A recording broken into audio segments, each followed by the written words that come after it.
Good afternoon, children. Good afternoon, children. Today we are going to discuss about types of soil. Soil is formed with textures. So texture means how they feel when touched. The difference in the texture is due to the different shapes and sizes of the particles. So அந்த texture பார்த்தீங்கன்னா டிஃப்ரென்ஸாக இருக்கும். அது எதை depend அது எப்படி இருக்கும் அப்படின்னாக்கா அதனுடைய ஷேப்ஸையும் சைஸையும், அதாவது டிஃப்ரெண்ட் சைஸ் அண்ட் ஷேப்ஸில் இருக்கும். ஓகேவா? So the different sized particles create space in the soil called pores. So சாயிலில் பார்த்தீங்கன்னா அந்த டிஃப்ரெண்ட் சைஸில் இருக்கிற அந்த பார்ட்டிகல்ஸ் எல்லாமே ஒரு பார்ட்டிகல்ஸ்க்கும் இன்னொரு பார்ட்டிகல்ஸ்க்கும் இன் பிட்வீனில் ஸ்பேஸை க்ரியேட் பண்ணும். அதுக்கு பேர் தான் pores. So soil containing bigger particles have larger pores. So சாயிலில் பார்த்தீங்கன்னா பிக்கர் பார்ட்டிகல்ஸ் இருந்ததுன்னா அதில் லார்ஜர் போர்ஸ் இருக்கும். And those containing smaller particles have smaller force.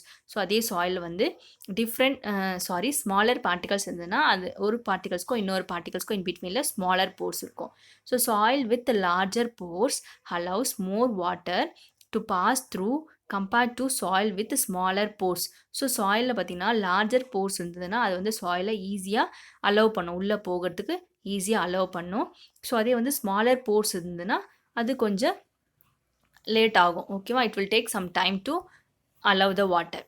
Next, based on their ability to allow water to pass through pore size and texture, soil can be classified into different types. Soil வந்து 3 types classify பண்ணியிருக்காங்க. அது எதை base பண்ணி அப்படின்னாக்கா ability to allow water and pore size and texture, இது மூணுத்தையும் base பண்ணி தான் சாயிலை கிளாஸிஃபை பண்ணியிருக்காங்க. So there are 3 types of soil, that is sand, silt, clay. So first one sand. it is rough and grainy. இது வந்து ரொம்ப ரஃப்பாகவும் கிரெயின்ஸாகவும் இருக்கும். So grainy அப்படின்னாக்கா ஸ்மாலர் பார்ட்டிகல்ஸ் இருக்கும். Next, it is found in beaches, shores of seas and oceans. So mostly பார்த்தீங்கன்னா இந்த sand வந்து beach சைடில் தான் இருக்கும்.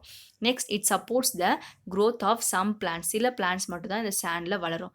It allows water to pass through easily. இது ஈஸியாக வாட்டரை உள்ளே போக அலோவ் பண்ணும். Next one, silt. It is smooth and sticky when wet. So இந்த சில்ட்ன்றது வெட்டாக இருக்கும்போது, ஈரமாக இருக்கும்போது ரொம்ப ஸ்மூத்தாகவும் ஸ்டிக்கியாகவும் இருக்கும்.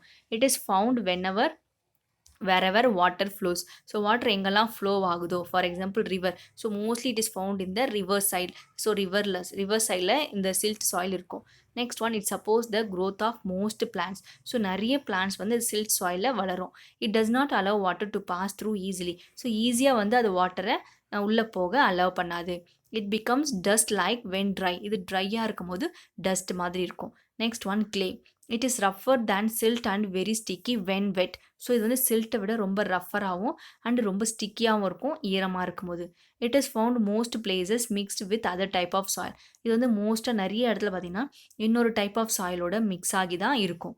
It supports growth of most plants when mixed with other type of soil. So இது வந்து இன்னொரு அதர் டைப் ஆஃப் சாயிலோட மிக்ஸ் ஆகி இருக்கும்போது நிறைய பிளான்ட்ஸோடைய க்ரோத்துக்கு இது யூஸ் ஆகுது. It does not allow water to pass through easily. இது வாட்டரை ஈஸியாக உள்ளே அலோவ் பண்ணாது. It becomes hard and when dry. So இது வந்து ட்ரையாக இருக்கும்போது பார்த்திங்கன்னா ரொம்ப ஹார்டாக இருக்கும். So next activity 9.3, revisit PEP 1, PEP 9.1 and observe figure 1, answer the following questions. So you have to observe PEP activity. அதை அப்சர்வ் பண்ணிவிட்டு இந்த கொஷின்ஸ்க்கு ஆன்சர் பண்ணணும். So first one, which type of soil is used in image 2. So image 2ல என்ன type of soil use பண்ணுறாங்க observe பண்ணுங்கள். ஓகேவா? ஸோ அப்சர்வ் பண்ணிவிட்டு அது என்னன்னு பார்த்து ரைட் பண்ணுங்கள். Next one, B, which layer of soil is used in images 1, 3 and 4. So images 1, 3, 4ல வந்து எந்த லேயர் ஆஃப் சாயில், இங்கே வந்து லேயர். ஓகேவா? ஸோ எந்த லேயர் ஆஃப் சாயிலை யூஸ் பண்ணுறாங்கன்னு பாருங்கள். So next one, why do you think so. So for example அது answer வந்து பிக்கு ஆன்சர் வந்து top soil.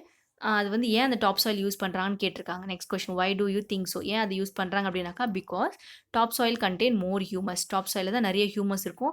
It helps to the plants க்ரோத்துக்கு அது யூஸ் ஆகுது. ஓகேவா? Next one, second question, observe your surroundings and write to other uses of soil. So நீங்கள் உங்கள் சரௌண்டிங்ஸை அப்சர்வ் பண்ணிவிட்டு சாயில் வேறு எதுக்கெல்லாம் யூஸ் ஆகுதோ அந்த யூசஸை 2 uses you have to right it here. Next one, we have learned that weather conditions cause weathering of rocks. So already we know that. So weather conditions தான் அந்த rocks வந்து broke down ஆக use ஆகுது. So these conditions also affect the soil that is formed. So இதே கண்டிஷன்ஸும் சாயிலையும் affect பண்ணோம். அது எப்படின்னாக்கா over time this blows away or washes out the top layer of the soil to different places. So அந்த weather conditions வந்து கண்டினியூஸாக இருந்தது அப்படின்னாக்கா இந்த ஒரு ஒரு இடத்துல இருக்கிற அந்த சாயில் வந்து இன்னொரு இடத்துக்கு ரிமூவ் ஆகும், ப்ளோ ஆகும். ஓகேவா? டிஃப்ரெண்ட் பிளேஸஸ்க்கு அடிச்சுட்டு போகும். So this process of gradual removal of top soil is called soil erosion. So அப்போ அந்த மாதிரி டாப் லேயரில் இருக்கிற அந்த டாப் சாயில் வந்து கொஞ்சம் கொஞ்சமாக ரிமூவ் ஆகிட்டு இன்னொரு இடத்துக்கு போய் சேர்ற அந்த ப்ராசஸுக்கு பேர் தான் soil erosion. Let us learn about the different ways in which soil can be eroded.